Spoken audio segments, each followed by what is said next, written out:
Entonces, la tenia sólida se podían consumir accidentalmente el huevo, del huevo sale la larva atraviesa el intestino delgado por circulación hemática, se disemina y puede diseminar diferentes órganos, ¿no? El cerebro, puede diseminarse el pulmón, al hígado, al músculo estriado.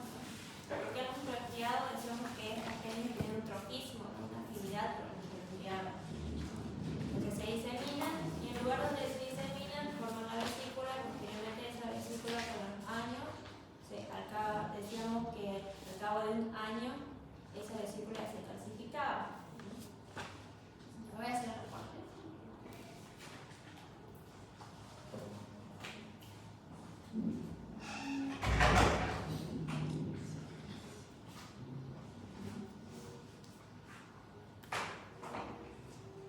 Ahora sí, vamos a avanzar neurosis cercana.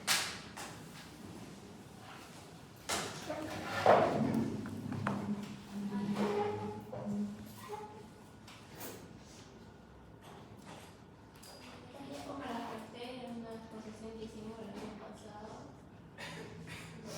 Entonces, neurosis y psicosis, agente etiológico son las larvas de tenia sólida, ¿no? Que se enquistan en el sistema nervioso central, posteriormente se calcifican.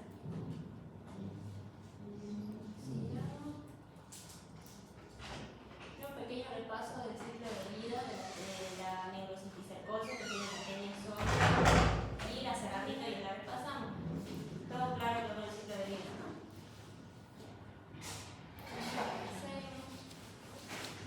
A las etapas evolutivas. Entonces, desde el momento en que la larva invade el sistema nervioso central hasta que forme la calcificación, pasan por unas etapas.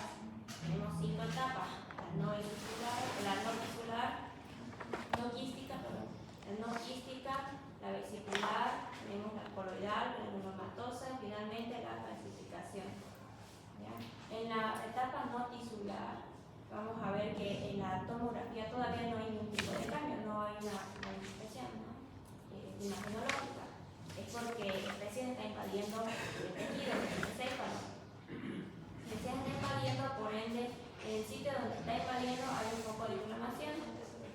Ese poco de inflamación genera un edema, pero todavía no hay manifestaciones clínicas. Después la siguiente fase es la fase vesicular.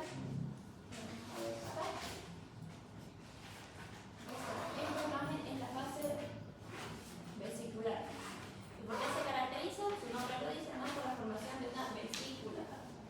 Ya vemos que aquí la vesícula es una tomografía, ¿ya? Una tomografía es con un corte axial. ¿Tiene la foto, por favor? Y esta es una tomografía sin contraste y esta es con contraste. ¿Ya? Vemos que en la sin contraste todo lo que es hueso, o sea, lo que es calcificado, se ve de color blanco. Se llama hiperdenso, o se le dice hiperdenso. Todo lo que es aire y agua se ve de color negro. Se dice hipodenso. ¿Ya? Y esto que está gris se dice isodenso. O sea, iso quiere decir igual. Siempre pueden decir, digamos, el cerebro es isodenso con el cerebelo en una tomografía. En el caso de que existiera una calcificación, se viera un poquitito más oscuro, digamos negro, dirían que el encéfalo es hiperdenso en relación con el cerebelo. Pero si son del mismo color, es isodenso. Entonces, estábamos en la etapa vesicular. Ya invadió el encéfalo, la larva formó la vesícula. La vesícula la pueden ver que tiene una pared delgadita. En el interior vemos líquido. Y este puntito pequeño hiperdenso, lo pueden ver acá. Esto es el escolex. Recordaban que las vesículas de la tenia en el interior tenían escolex. Es el escolex, es la tenia todavía que está viva. ¿Ya? Entonces las paredes son delgaditas, en el interior encontramos el escolex. Después, ¿qué más? Y esto ya está en contraste. Se ve que está dividido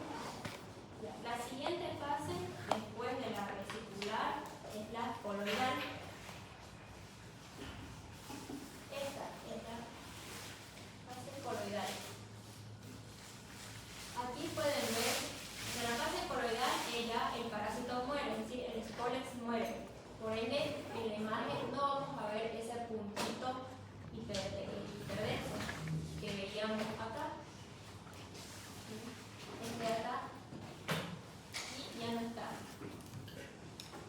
Pero sigue habiendo la vesícula sigue existiendo, ¿no? Y la pueden ver, está más oscura. Y lo demás. Estos puntitos blanquitos ya son calcificaciones. Y es que pueden coexistir, pueden haber vesículas y calcificaciones.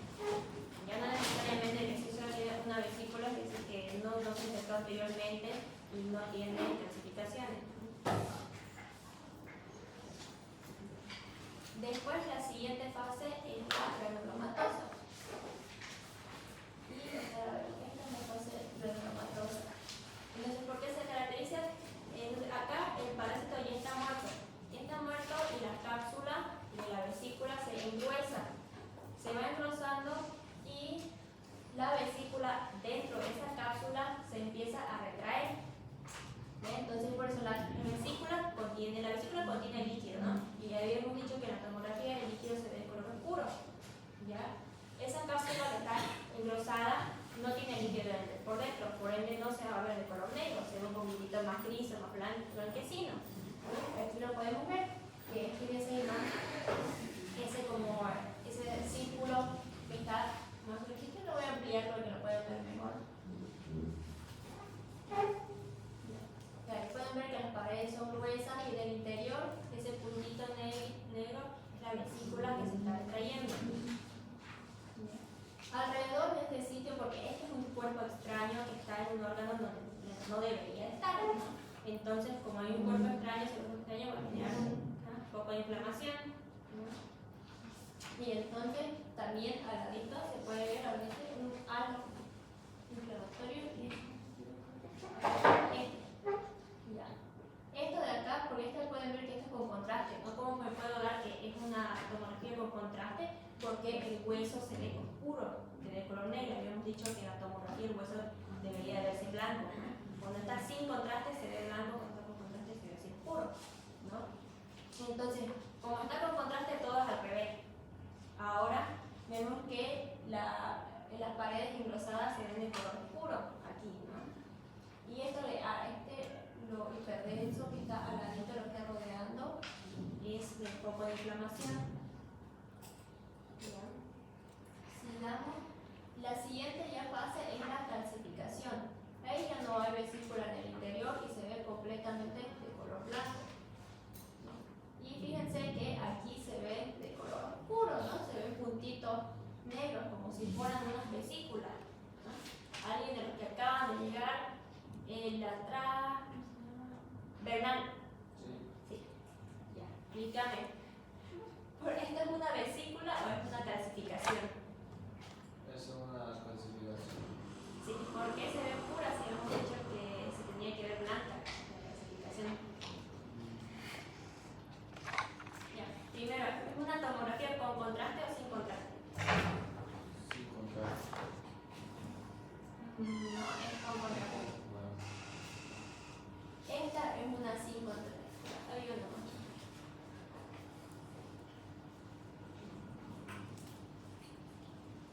Esta es sin contraste.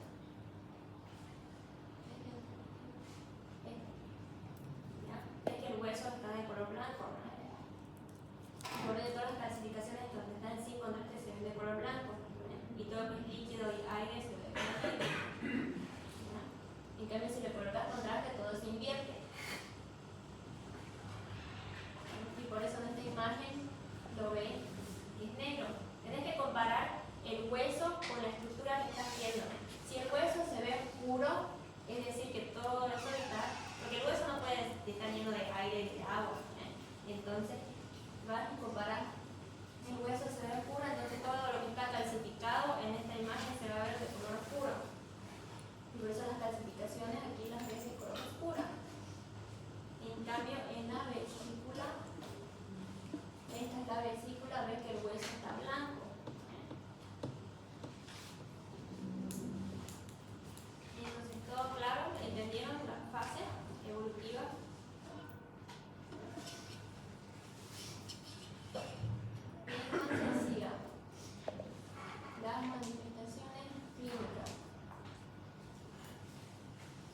uno por uno. Primero, ¿qué es una convulsión?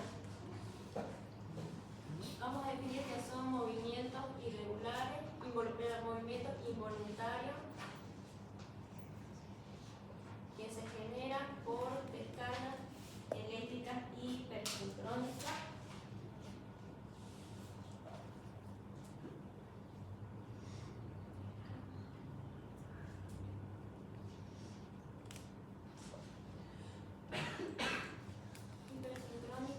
procedentes del sistema nervioso central. ¿Ya? Es una convulsión. Crisis epiléptica son el conjunto de fenómenos motores y no motores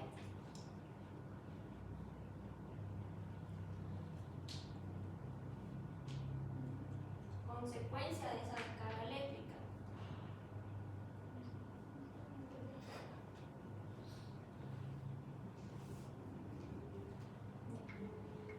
La epilepsia, como tu compañera indicó, es la enfermedad. Es una enfermedad crónica del sistema nervioso central que se caracteriza por 2 o más episodios de crisis. O más crisis. Pero esta crisis tiene una característica, que son paroxísticas. Paroxístico quiere decir que aparece súbito, o sea, aparece de la nada y desaparece de la misma manera. Aparece súbito y desaparece súbito igualmente. ¿Ya? Es paroxístico. Y status epiléptico es como una complicación de la epilepsia, porque es cuando las convulsiones duran más de 30 minutos, varios episodios de convulsiones, o sea, que duran 5 minutos cada una. ¿Ya? Epilepsia por 30 minutos, 5 o más de 5 convulsiones en una hora.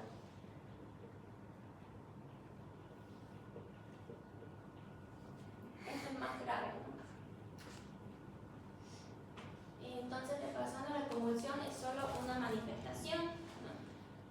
Podemos tener convulsiones sin tener epilepsia, ¿no? ¿En qué caso? Por ejemplo, los niños convulsionan cuando tienen fiebre, ¿no? ¿En qué otro caso más se les ocurre que pueden tener convulsiones que no estén relacionadas con epilepsia? Golpes, sí.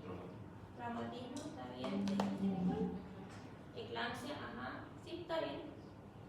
Entonces, nosotros siempre a veces confundimos, ¿no? De que convulsión y epilepsia es lo mismo y lo consideramos lo mismo, ¿no? Pero en realidad tenemos que saber la diferencia. La epilepsia es la enfermedad crónica. Crisis epiléptica, el conjunto de fenómenos motores y no motores.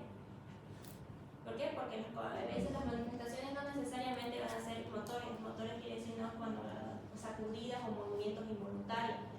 Las convulsiones, a veces las epilepsias se pueden manifestar con otros síntomas, como a veces que huelen o perciben olores diferentes que no están en el ambiente en realidad. Pueden tener manifestaciones oculares cuando ven como destellos. ¿Ya? Pueden también tener manifestaciones en habla y que cuando de la nada se les dificulta el habla. Vamos a continuar ahora. Entonces, epilepsia, ya tenemos esto caracterizado, ya los síntomas. Ahora con la fisiopatología, ¿no? Decíamos que son movimientos involuntarios producidos por descargas eléctricas, ¿no? Pero ¿cómo se generan estas descargas eléctricas? Hay dos maneras, o en realidad hay varias maneras, pero eso es lo que estoy mencionando. Una puede ser por la pérdida de equilibrio entre las... ¿Lo puedo borrar, no?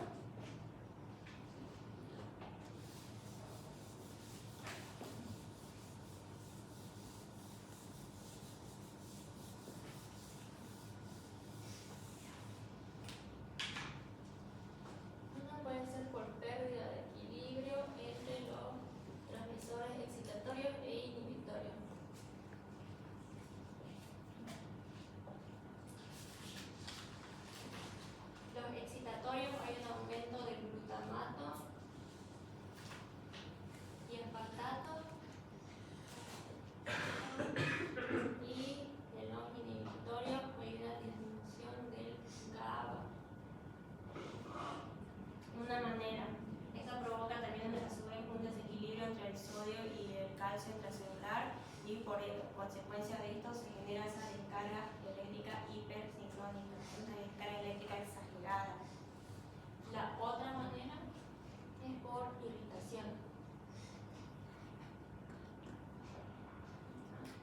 modificación del encéfalo, de los meninges. ¿Ya? Entonces, esta es la manera en la que las calcificaciones en el cerebro, en el encéfalo, van a causar las convulsiones. Y continuamos también ahora con los tipos de epilepsia.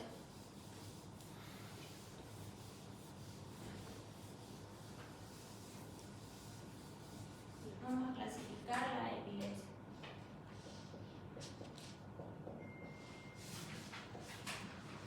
La primera grande clasificación pueden ser difusas o focales, o pueden ser generalizadas.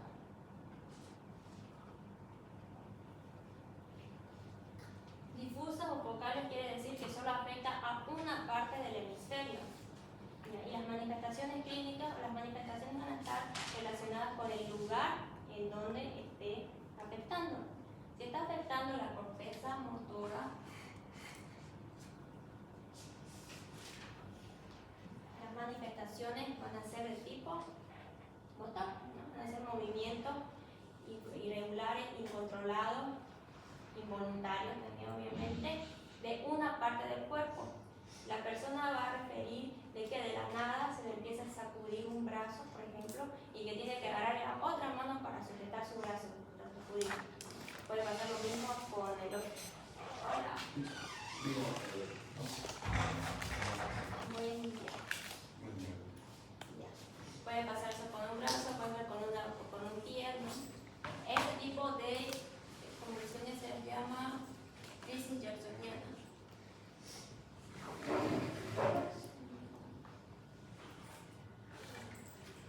Se ocurre en la corteza sensitiva. El paciente va a referir una sensación de hormigueo, o sea, como una parestesia.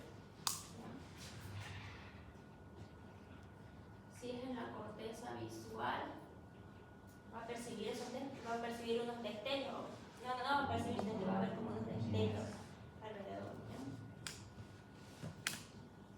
Eso sí, y puede ser, si afecta a otras cortezas, van a ser las manifestaciones relacionadas a esa corteza, a su función que realiza. Esas son las difusas o las focales. La generalizada quiere decir que ocurren en toda esa descarga hipersincrónica, en todo el encéfalo. Pero eso no significa que es una calcificación enorme, que es una calcificación grande, ¿no? Que está ocupando la mayor parte del encéfalo. Una calcificación pequeña puede causar una epilepsia generalizada. Y lo que pasa es que una parte del encéfalo se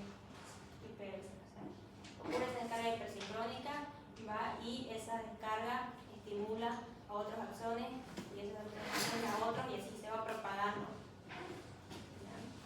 Se va propagando el potencial de acción y se produce la generalizada. La generalizada tenemos también diferentes tipos. La más común, creo que la que todos conocen, es la tónico-clónica. Tónica clónica, o también se le llama de tipo Raman.